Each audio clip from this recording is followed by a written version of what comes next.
Kisah ini viral dan mengguncang banyak pihak, terutama di Timur Tengah.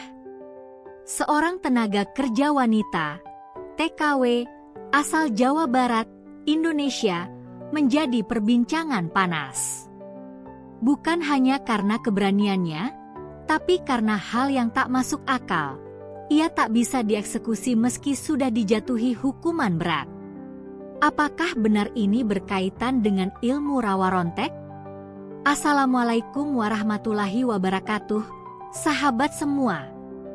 Sebelum kita mulai cerita yang penuh misteri ini, jangan lupa untuk klik tombol subscribe agar kalian tidak ketinggalan kisah-kisah menarik di channel ini. Mari kita awali dengan membaca sholawat Nabi. Allahumma sholli ala Muhammad wa ala ali Muhammad. Di sebuah kota kecil yang terletak di gurun Arab Saudi, seorang tenaga kerja wanita, TKW, asal Jawa Barat bernama Ratna tiba-tiba menjadi pusat perhatian. Bukan karena prestasinya, melainkan karena tuduhan berat yang dijatuhkan padanya. Ia dituduh mencuri perhiasan emas milik majikannya, sebuah keluarga kaya yang berpengaruh di wilayah itu. Namun, yang paling mengejutkan adalah reaksi luar biasa yang muncul dari kejadian ini. Ratna, yang dikenal sederhana dan pendiam, sama sekali tidak mengira bahwa hidupnya akan berubah drastis. Ia kini mendekam di penjara kecil yang dingin, jauh dari keluarganya, tanpa ada yang bisa ia andalkan selain doa kepada Allah. Aku tidak melakukan apa-apa, aku hanya ingin bekerja dan pulang bertemu keluargaku, bisiknya pada dirinya sendiri, berusaha menenangkan hati di tengah ketidakpastian. Namun, di balik jeruji besi itu, ada sesuatu yang ganjil, sesuatu yang bahkan petugas penjara tidak dapat jelaskan. Semua dimulai dari malam itu, ketika Ratna baru saja menyelesaikan pekerjaannya membersihkan rumah majikan. Ia menghela napas panjang, kelelahan setelah bekerja tanpa henti dari pagi hingga malam. Ketika ia hendak menuju kamar kecil yang disediakan untuk pembantu, ia mendengar langkah kaki tergesa-gesa dari arah ruang tamu. Tak lama kemudian, terdengar suara wanita berteriak, "Perhiasanku hilang. Siapa yang mengambilnya?" Ratna kaget mendengar suara itu dan segera keluar untuk melihat apa yang terjadi. Namun, sebelum ia sempat bicara, tuduhan langsung diarahkan padanya. "Kamu satu-satunya yang bisa mengambilnya. Tidak ada orang lain di rumah ini," seru sang majikan dengan nada penuh amarah. Ratna hanya bisa terdiam, tubuhnya gemetar. Ia tahu, posisinya sebagai pekerja asing membuatnya tidak punya kekuatan untuk membela diri. Pagi harinya, Ratna sudah dibawa oleh polisi setempat ke kantor kepolisian dengan tangan terborgol. Matanya sembab karena menangis sepanjang malam, mencoba memahami mengapa semua ini terjadi padanya. Saat diinterogasi, Ratna tetap bersikeras bahwa ia tidak bersalah. "Saya tidak pernah mengambil apapun," katanya dalam bahasa Arab yang terbata-bata. Namun, bukti-bukti yang dihadirkan oleh majikannya sangat memberatkan. Ada video dari kamera keamanan yang memperlihatkan seseorang yang tampak seperti Ratna mendekati lemari perhiasan. Namun, Ratna tahu itu bukan dirinya. Ia yakin ada kesalahan atau manipulasi dalam rekaman itu. "Ya Allah, berikan aku kekuatan," gumamnya dalam hati, mencoba tetap kuat meski harapannya perlahan memudar. Hari-hari di penjara terasa begitu lambat dan menyesakan bagi Ratna. Ia hanya bisa berkomunikasi dengan sesama tahanan yang juga berasal dari Indonesia, namun mereka pun tak bisa banyak membantunya. Malam itu, Ratna memutuskan untuk mendirikan sholat malam, memohon petunjuk dari Allah. Ia menangis dalam sujudnya, meluapkan segala perasaan takut dan kesedihan yang selama ini ia pendam. Namun, yang aneh, di tengah malam itu, ia merasa ada sesuatu yang berbeda di sekitarnya. Suara langkah kaki terdengar di luar selnya, tetapi saat ia mencoba mengintip, tidak ada siapapun di sana. Petugas penjara yang sedang berjaga juga mengaku mendengar suara-suara aneh. Apakah ini hanya perasaanku saja? Gumam Ratna dengan pelan, mencoba meyakinkan dirinya bahwa semua ini hanyalah efek dari pikirannya yang lelah. Keesokan harinya, keanehan terus berlanjut. Ketika petugas penjara mencoba membawa Ratna untuk diperiksa lebih lanjut, rantai yang digunakan untuk mengikat tangannya tiba-tiba terlepas begitu saja. Semua orang yang melihat kejadian itu terkejut. Ini tidak mungkin. Rantai ini sangat kuat, ujar salah satu petugas dengan nada panik. Ratna sendiri hanya bisa terdiam, bingung dengan apa yang baru saja terjadi. Kabar tentang kejadian ini menyebar dengan cepat, membuat banyak orang bertanya-tanya apakah Ratna memiliki ilmu gaib yang melindunginya. Namun, Ratna selalu menyangkal hal tersebut. Saya hanya seorang manusia biasa. Semua ini kehendak Allah, ucapnya berkali-kali kepada orang-orang yang mulai mencurigainya. Meski begitu, cerita tentang ilmu rawa rontek yang konon dimiliki oleh Ratna mulai menjadi bahan pembicaraan di seluruh penjuru kota. Kisah ini semakin menjadi perbincangan hangat di kalangan masyarakat Indonesia dan Arab Saudi. Ratna, seorang TKW asal Jawa Barat, dituduh melakukan pencurian perhiasan majikannya, sebuah tuduhan yang sangat berat dan dapat berujung pada hukuman mati di negara tempat ia bekerja. Keluarga Ratna di kampung halamannya di Jawa Barat menerima kabar tersebut dengan perasaan campur aduk. Mereka tidak percaya anak perempuan mereka yang dikenal sebagai pribadi jujur dan sederhana bisa melakukan hal seperti itu. Namun, di balik itu, kabar mengejutkan lainnya muncul. Ratna, meskipun sudah 3 kali dijatuhi hukuman mati, tidak dapat dieksekusi. Kejadian ini menciptakan berbagai spekulasi. Sebagian orang menghubungkan peristiwa itu dengan sesuatu yang mistis, sementara sebagian lainnya melihatnya sebagai bukti ketidakadilan hukum di negara tersebut. Ibunya, yang sudah tua dan renta, hanya bisa menangis sambil memeluk foto Ratna. Apa benar ini ujian dari Allah? Kenapa Ratna harus mengalaminya? Tanyanya dengan suara parau kepada tetangganya, yang hanya bisa menghiburnya dengan kata-kata sederhana. Rumor tentang ilmu rawa rontek mulai menyeruak di kalangan masyarakat kampung. Bukankah kakek Ratna dulu seorang dukun yang dikenal memiliki ilmu rawa rontek? Mungkin ilmu itu diwariskan kepadanya, kata seorang tetangga kepada ibunya. Ibunya, yang mendengar perkataan itu, hanya menggelengkan kepala dengan tegas. Ratna tidak pernah belajar ilmu seperti itu. Dia hanya gadis desa yang biasa-biasa saja. Semua ini pasti kehendak Allah, jawabnya dengan nada sedikit emosi. Meski demikian, isu ini terus berkembang, terutama setelah beredar kabar bahwa Algojo yang bertugas melaksanakan hukuman mati terhadap Ratna tiba-tiba jatuh pingsan saat hendak mengayunkan pedangnya. Cerita ini menjadi viral di media sosial, membuat banyak orang mulai percaya bahwa ada sesuatu yang melindungi Ratna, sesuatu yang berasal dari luar nalar manusia. Bahkan di Arab Saudi, berita tentang kejadian aneh ini mulai diliput oleh media lokal.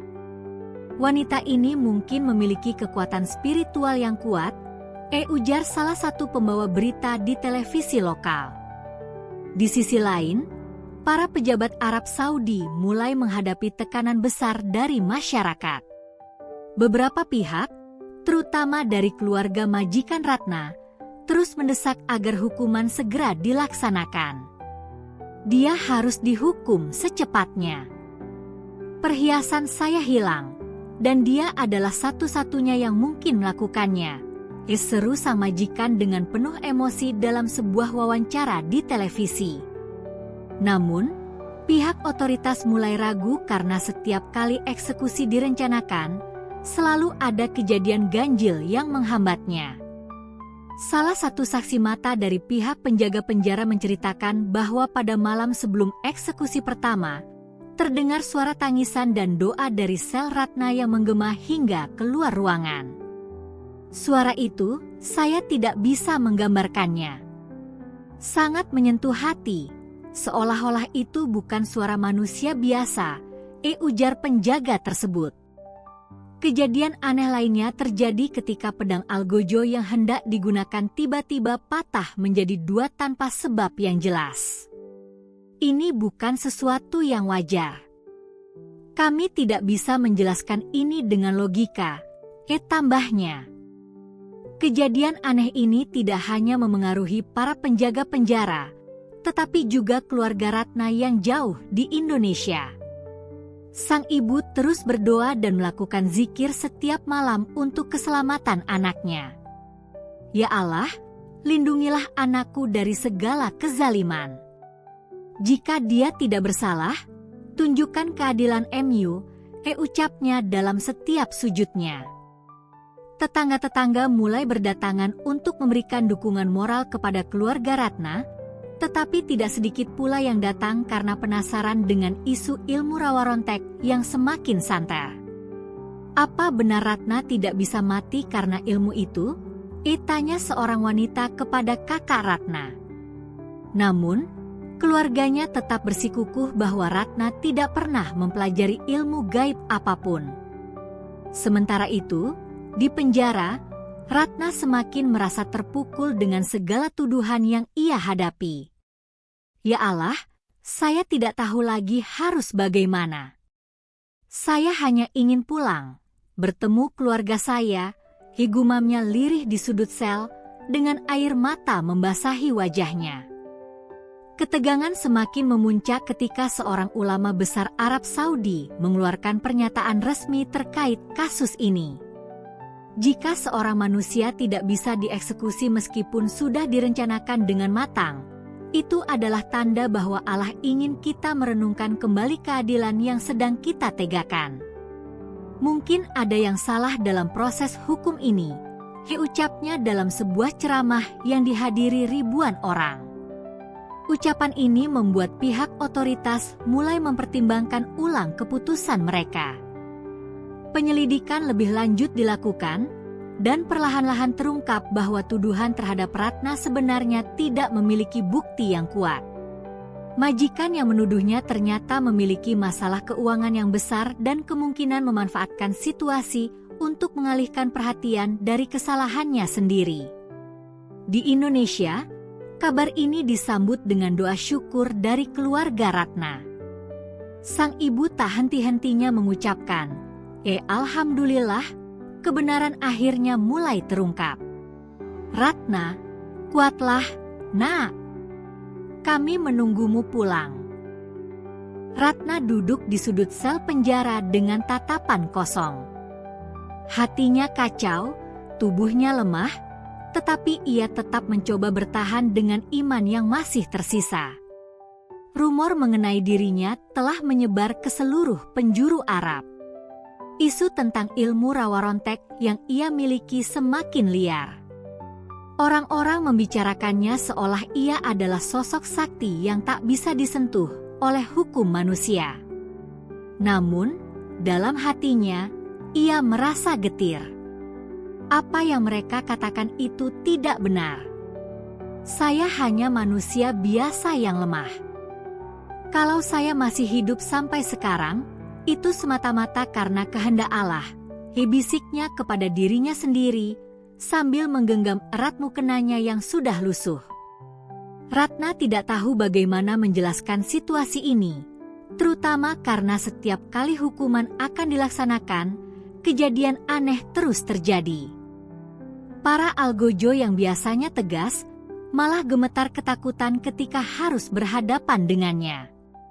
Bahkan, Salah satu dari mereka dikabarkan jatuh sakit tanpa sebab sehari sebelum eksekusi dijadwalkan. Namun, di balik segala kegemparan ini, Ratna hanya ingin satu hal, kebebasan. Saya ingin pulang, ya Allah. Saya ingin melihat ibu saya lagi, gumamnya dengan suara pelan, hampir seperti bisikan yang bercampur isak tangis. Di sisi lain, isu tentang ilmu rawa rontek ini membawa dampak yang tak terduga. Media lokal mulai memberitakan kasus Ratna dengan berbagai versi. Beberapa menyebutnya sebagai wanita kebal mati, sementara yang lain menggambarkannya sebagai penjahat licik dengan kekuatan mistis. Namun, Ratna terus menyangkal semua tuduhan tersebut. Ketika seorang pejabat konsulat Indonesia akhirnya berhasil mengunjunginya, ia langsung mengungkapkan isi hatinya. "Pak, tolong sampaikan kepada dunia bahwa saya tidak pernah mempelajari ilmu rawa rontek itu. Semua ini hanyalah fitnah. Saya bahkan tidak tahu apa itu rawa rontek," katanya sambil menahan tangis. Pejabat itu tertegun. Ia melihat kejujuran di mata Ratna, namun tekanan dari pihak luar begitu besar. "Kami sedang berusaha mencari jalan keluar, Ratna. Tapi kasus ini sangat sulit karena melibatkan hukum setempat dan rumor yang sudah meluas," jawab pejabat itu, mencoba menenangkan. Ratna hanya bisa mengangguk, meskipun hatinya terasa semakin berat. Sementara itu, majikan Ratna tetap bersikeras menuntut hukuman berat baginya. Dalam salah satu wawancara dengan media lokal, majikan tersebut berteriak penuh emosi. "Dia mencuri perhiasan saya. Dia harus dihukum." Namun, investigasi yang dilakukan oleh pihak konsulat Indonesia menemukan banyak kejanggalan dalam tuduhan tersebut. Salah satu bukti penting adalah rekaman CCTV yang menunjukkan bahwa Ratna tidak pernah memasuki ruangan tempat perhiasan itu disimpan. Selain itu, saksi mata yang merupakan tetangga majikan juga memberikan kesaksian yang meringankan Ratna. "Saya melihat majikan itu sendiri yang membawa kotak perhiasan keluar rumah. Dia seperti sedang menyembunyikan sesuatu," ujar saksi tersebut. Meski bukti-bukti semakin mengarah kepada kebohongan sang majikan, otoritas setempat tetap lamban dalam mengambil tindakan. Hal ini memicu spekulasi bahwa ada pengaruh kekuasaan di balik kasus ini, membuat posisi Ratna semakin sulit. Di tengah semua tekanan ini, Ratna mencoba bertahan dengan kekuatan doa. Setiap malam ia memanjatkan permohonan kepada Allah, berharap kebenaran segera terungkap. "Ya Allah, Engkau Maha Tahu apa yang ada di hati hamba MU. Jika memang saya tidak bersalah, tunjukkan keadilan MU," doanya di setiap sujud panjang. Namun, di luar dinding penjara, rumor semakin memanas. Sebagian orang di Indonesia mulai mengaitkan kejadian ini dengan masa lalu Ratna. Konon, sebelum ia berangkat menjadi TKW, ia pernah tinggal bersama kakeknya yang dikenal sebagai seorang dukun sakti. Tetangga di kampungnya mulai bercerita bahwa kakek Ratna mengajarkan ilmu rawa rontek kepada cucunya sebagai bentuk perlindungan di negeri asing. Meski semua ini hanyalah kabar burung, berita tersebut cukup untuk membuat keluarga Ratna di kampung menjadi cemas. "Kami tahu Ratna tidak mungkin mempelajari hal seperti itu. Dia hanya anak biasa yang suka membantu orang tuanya," ucap ibunya kepada seorang wartawan yang datang meliput. Namun, gosip terus bergulir, menambah beban yang harus ditanggung oleh Ratna dan keluarganya. Kasus Ratna mulai menarik perhatian banyak pihak, termasuk para tokoh agama di Timur Tengah. Keanehan yang terjadi dalam proses eksekusinya membuat seorang ulama besar Arab, Sheikh Al-Harbi, ikut angkat bicara dalam sebuah forum besar. Dalam ceramahnya yang dihadiri ribuan orang, ia berkata dengan suara lantang, jika seorang wanita tak bisa dieksekusi meski hukum telah dijatuhkan, itu pertanda bahwa kita harus memeriksa kembali keadilan kita. Jangan-jangan ini adalah peringatan dari Allah. Ucapan Sheikh Al-Harbi membuat suasana forum menjadi hening, seakan setiap orang yang hadir merenungkan maksud dari kata-katanya. Media Arab yang hadir meliput kejadian ini dengan judul-judul besar, seperti "Wanita Indonesia tak bisa dieksekusi", "Ulama bicara soal keajaiban", dan "Keadilan Allah di balik kasus TKW Indonesia". Nama Ratna menjadi semakin viral di kalangan masyarakat Arab, dan perdebatan pun memanas. Ada yang percaya bahwa ini murni campur tangan Tuhan, sementara yang lain menyebutnya sebagai bukti ilmu gaib. Namun, Sheikh Al-Harbi tetap bersikeras, keajaiban terjadi bukan untuk diperdebatkan, melainkan untuk menguji iman kita. Allah Maha Adil, dan saya yakin ada hikmah besar di balik semua ini. Sementara itu, di desa kecil tempat Ratna berasal, berita tentang kasusnya semakin menyebar. Keluarganya menjadi sorotan, bahkan banyak orang datang untuk bertanya langsung kepada mereka. Apakah benar Ratna menggunakan ilmu rawa rontek? Tanya seorang tetangga dengan nada penasaran. Ibu Ratna, yang selama ini lebih banyak menangis daripada berbicara, mencoba menenangkan dirinya. Ratna adalah anak baik. Dia tidak pernah belajar hal-hal seperti itu. Saya yakin ini adalah kehendak Allah, jawabnya sambil terisak. Namun, seorang tetua desa yang mengenal keluarga mereka dari generasi sebelumnya memberikan komentar berbeda. Dulu, kakek Ratna adalah seorang yang dikenal menguasai ilmu kebatinan tinggi. Apakah mungkin Ratna mewarisi sesuatu darinya tanpa disadarinya? Spekulasinya menambah keraguan di benak para warga. Desas-desus ini membuat keluarga Ratna semakin tertekan, terutama ibunya yang merasa bahwa nama baik keluarganya dipertaruhkan. Yang kami butuhkan sekarang adalah doa, bukan tuduhan, ucap Ibu Ratna sambil memohon kepada para tetangga yang terus membicarakan keluarganya. Di sisi lain, pernyataan Sheikh Al-Harbi juga sampai ke telinga pejabat Arab yang menangani kasus Ratna. Mereka mulai ragu apakah hukuman yang dijatuhkan memang sudah tepat atau justru mengandung kekeliruan. Seorang hakim, yang sebelumnya bersikeras bahwa Ratna harus dieksekusi, mulai mempertanyakan bukti-bukti yang ada. Apakah kita benar-benar yakin dia bersalah? Ataukah ini hanya fitnah dari majikannya? Tanyanya kepada tim penyidik.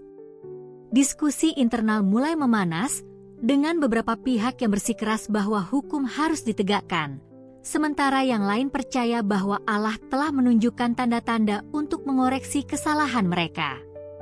Sebuah penyelidikan ulang akhirnya dilakukan secara diam-diam. Dalam prosesnya, ditemukan bukti bahwa perhiasan yang dituduhkan telah dicuri oleh Ratna sebenarnya tidak pernah hilang. Majikan Ratna ternyata sengaja menyembunyikannya untuk menjebak Ratna karena dendam pribadi. Temuan ini semakin memperkuat keyakinan bahwa Ratna adalah korban ketidakadilan. Allah telah melindungi dia dari kebatilan, ucap salah seorang hakim dengan penuh rasa haru setelah mengetahui kebenaran. Di tengah hiruk-pikuk kasus ini, keluarga Ratna di Jawa Barat terus berdoa tanpa henti. Setiap malam, Ibu Ratna menggelar doa bersama dengan para tetangga dan keluarga dekat. Ya Allah, hanya Engkau yang mampu menyelamatkan anakku, ucapnya sambil meneteskan air mata. Namun, desas-desus tentang ilmu rawa rontek terus saja membayangi mereka. Seorang tetangga bernama Pak Haji yang dekat dengan keluarga Ratna mencoba memberikan penghiburan. Bu, jangan dengarkan omongan orang. Fokus saja pada doa dan tawakal. Saya yakin anak ibu akan selamat, ya katanya lembut. Kata-kata Pak Haji sedikit banyak memberikan ketenangan kepada keluarga Ratna. Namun, Ibu Ratna tidak bisa menahan rasa khawatirnya setiap kali mendengar berita tentang anaknya. Apalagi, isu bahwa Ratna memiliki ilmu gaib justru menyebar hingga ke luar negeri. Kabar ini sampai membuat seorang dukun terkenal di Arab mengomentari kasus tersebut. Jika wanita ini benar memiliki ilmu rawa rontek, maka itu adalah ilmu langka yang hanya dimiliki sedikit orang di dunia, katanya dalam sebuah wawancara televisi. Hal ini justru membuat Ratna semakin terkenal, tetapi keluarganya semakin cemas. Bagi mereka, kebenaran hanya satu. Ratna adalah anak yang saleh dan Allah lah yang melindunginya. Setelah melewati berbulan-bulan penuh ketegangan, akhirnya keadilan berpihak kepada Ratna. Suasana di ruang sidang pagi itu begitu mencekam. Hakim, dengan wajah penuh wibawa, memulai pembacaan keputusan. Setelah melalui proses panjang dan mempertimbangkan semua bukti yang diajukan, pengadilan memutuskan untuk mencabut seluruh tuduhan terhadap terdakwa, Ratna, karena terbukti bahwa tidak ada bukti konkret yang mengaitkan dirinya dengan tuduhan pencurian, ucap hakim tegas. Kalimat itu langsung disambut dengan keheningan, lalu berubah menjadi bisik-bisik penuh keterkejutan dari para hadirin di ruang sidang. Ratna yang selama ini tegar akhirnya tak mampu menahan air matanya. "Ya Allah, terima kasih," katanya lirih, sambil menutupi wajah dengan kedua tangannya. Pihak keluarga majikan yang menuduhnya hanya bisa menunduk tanpa sepatah kata. Sementara itu, seorang ulama Arab yang turut hadir dalam persidangan bangkit dari tempat duduknya. Dengan nada penuh hikmah, ia berkata, kejadian ini adalah bukti nyata bahwa Allah Maha Adil. Dia tidak akan membiarkan hambanya yang tidak bersalah menderita terlalu lama. Ucapannya mengundang anggukan setuju dari banyak orang yang hadir. Namun, suasana di luar ruang sidang menjadi jauh lebih dramatis. Berita tentang pembebasan Ratna langsung tersebar di media lokal maupun internasional. Wartawan dari berbagai media berebut ingin mewawancarainya. "Bagaimana perasaan Anda setelah terbukti tidak bersalah?" tanya seorang reporter dengan mikrofon di tangan. Ratna, yang masih terisak, berusaha untuk menjawab. "Saya sangat bersyukur kepada Allah atas keadilan ini. Semua ini bukan karena kekuatan saya, tapi karena kuasanya dan doa dari keluarga serta teman-teman di Indonesia," katanya. Wartawan lain bertanya tentang rumor ilmu rawa rontek yang sempat menjadi sorotan dalam kasus ini. Namun Ratna dengan tegas menjawab, "Saya hanyalah manusia biasa. Saya tidak memiliki ilmu apapun selain doa dan keyakinan kepada Allah. Jika ada yang menyelamatkan saya, itu adalah keajaiban darinya." Ucapan Ratna ini menjadi tajuk utama di berbagai media, membuat banyak orang semakin percaya bahwa kisahnya adalah bukti nyata kebesaran Tuhan. Setelah dinyatakan bebas, Ratna segera dipulangkan ke Indonesia oleh pihak Kedutaan Besar Indonesia. Hari itu, di Bandara Soekarno-Hatta, suasana penuh haru menyelimuti keluarga yang menantinya. Ibunya, yang selama ini tak henti-hentinya berdoa untuk keselamatan putrinya, tak mampu menahan tangis saat melihat Ratna melangkah keluar dari pintu kedatangan. "Ratna, nak, kamu pulang juga akhirnya," kata ibunya sambil memeluk erat putrinya. Ratna membalas pelukan itu dengan erat, air matanya mengalir deras. "Bu, maafkan Ratna sudah membuat ibu khawatir selama ini," ucapnya penuh penyesalan. Namun sang ibu hanya menggeleng sambil tersenyum. "Tidak apa-apa, nak." Yang penting kamu selamat dan kembali ke rumah. Tetangga dan kerabat yang juga hadir menyambut kepulangan Ratna dengan penuh sukacita, seolah-olah mereka menyaksikan sebuah keajaiban. Beberapa di antara mereka bahkan terlihat membawa spanduk kecil bertuliskan, "Selamat datang, Ratna."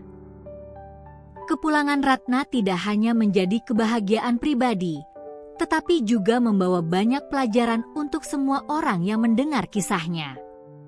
Ini semua adalah ujian hidup yang mengajarkan kita untuk selalu percaya kepada keadilan Tuhan, ujar seorang tokoh masyarakat setempat yang turut hadir menyambut Ratna. Meskipun sempat beredar berbagai spekulasi tentang ilmu rawa rontek, Ratna menegaskan bahwa dirinya tidak pernah mempelajari ilmu semacam itu. Kalau ada orang yang percaya saya memiliki ilmu gaib, saya hanya bisa mengatakan bahwa semua ini terjadi atas kehendak Allah. Tidak ada yang lebih kuat daripada doa, ujarnya kepada para wartawan lokal yang masih berusaha mendapatkan pernyataan darinya. Setelah semua keramaian mereda, Ratna memutuskan untuk menjalani kehidupan yang lebih sederhana. Saya hanya ingin menjalani hidup saya dengan tenang, bekerja dengan baik, dan membahagiakan keluarga saya, katanya. Bagi Ratna, perjalanan panjangnya di Arab Saudi akan selalu menjadi pengingat bahwa keadilan dan kasih sayang Tuhan selalu hadir, bahkan di saat-saat paling gelap dalam hidup seseorang. Kisah Ratna mengingatkan kita akan kuasa Allah yang tak terbatas, yang selalu melindungi hambanya yang tak bersalah. Terlepas dari fitnah dan cobaan yang berat, keadilan pada akhirnya akan datang dengan cara yang tak terduga.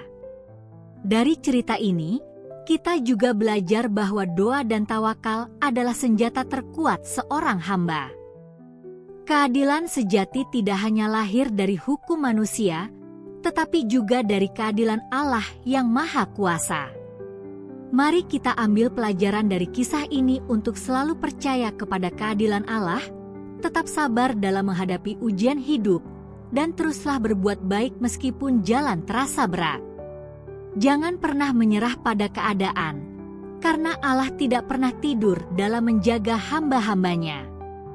Jangan lupa untuk like video ini jika kalian merasa cerita ini memberikan inspirasi. Bagikan, share kisah ini kepada teman-teman kalian agar mereka juga bisa mengambil hikmah. Tulis pendapat kalian di kolom komentar, karena kami ingin mendengar pandangan kalian. Sebelum berakhir, mari kita tutup dengan doa. Ya Allah, kami memohon kepada MU untuk selalu memberikan perlindungan kepada setiap hamba MU yang terzalimi. Berikan kami kekuatan untuk selalu sabar dalam menghadapi cobaan dan keberanian untuk menegakkan keadilan. Amin ya Rabbal Alamin. Wassalamualaikum warahmatullahi wabarakatuh.